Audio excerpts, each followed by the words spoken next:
In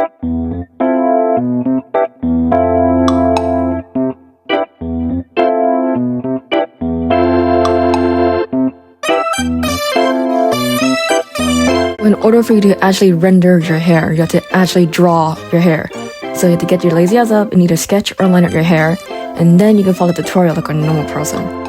Make a layer below your line art and select your colors. Honestly, you can use any color, but for this tutorial, I'll use brown because most people's hairs are brown.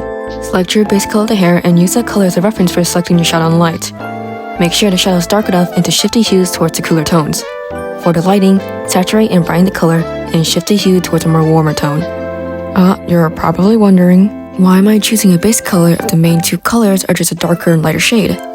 Having a base color is actually really important. Not only will we use all three colors, but having a reference color actually helps with making sure if the colors are too dark or too light. Go ahead and jot down your colors on your canvas if needed. Now grab your darkest shade and use it to color in your entire hair. You can either use the lasso fill tool or do it by hand if you're a fucking freak. I'm sure no one will see me coloring this piece of hair for like 10 minutes, so I'll speed it up.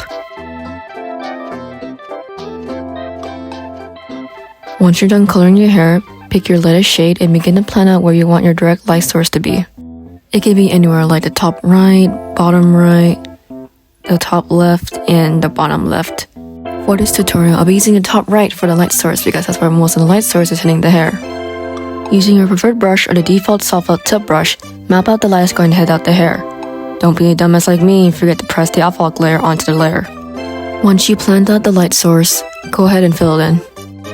If you think the shadow is a bit too harsh, grab the base color, hide the line art, go to the selection layer, select the shadow, and airbrush the base color around where the highlight in the back hair is for a more softer look.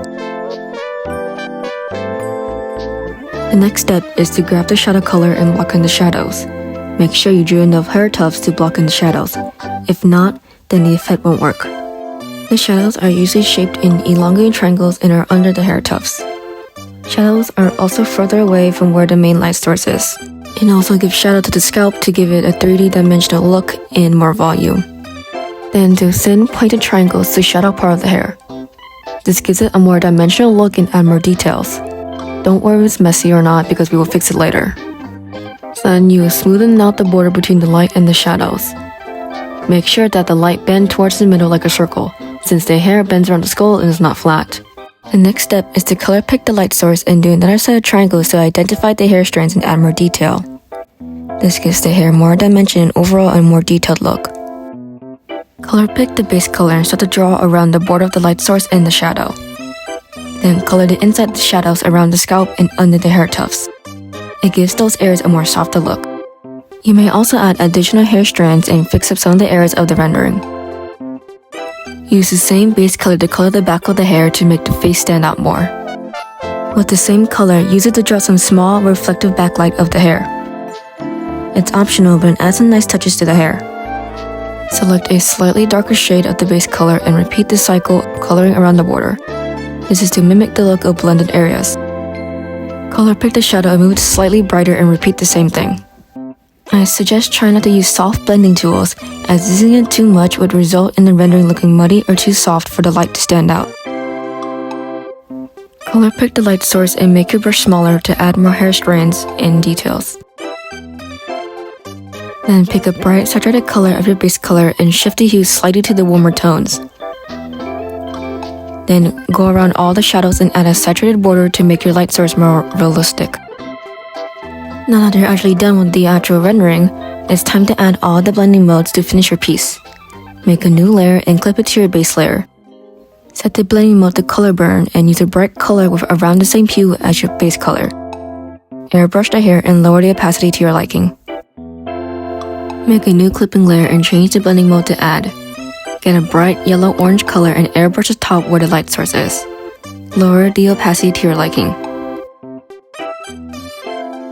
Make another clipping layer with the mode Color Dodge and get a bright red and brush the ends in the back of the hair. Get another clipping layer with the mode Add. Get a saturated light blue and brush the ends of the hair, the back, and where the light source is hitting. Make a multiply clipping layer and get a dark blue and airbrush the shadows where it is furthest away from the light source. move the layer to the bottom of the clipping layers. Now this is one of the most important parts, the main highlight. Make a new clipping layer and change the mode to add. If your base color is more warm toned, use a very light and saturated color from the warm tones. If your base color is more on the cooler tones, use a light saturated cooler tone color for the highlights.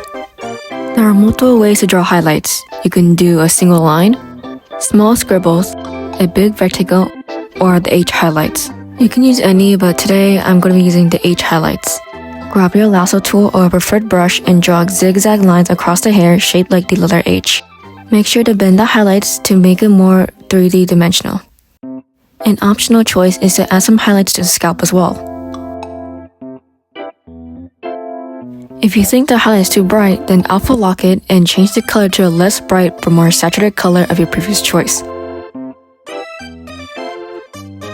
You can also use more than one color if needed. If you don't like the way it looks, you can also change the blending mode to color dodge.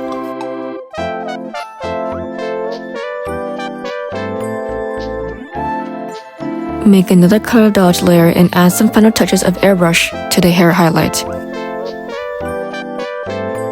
Erase any other things and you're finished. You can also add hair strands if you want to be extra.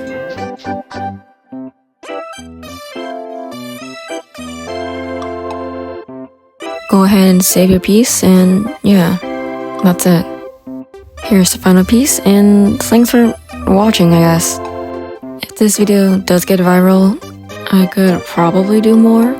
So comment what you want help on, and I could try to help. Okay, bye. So stupid.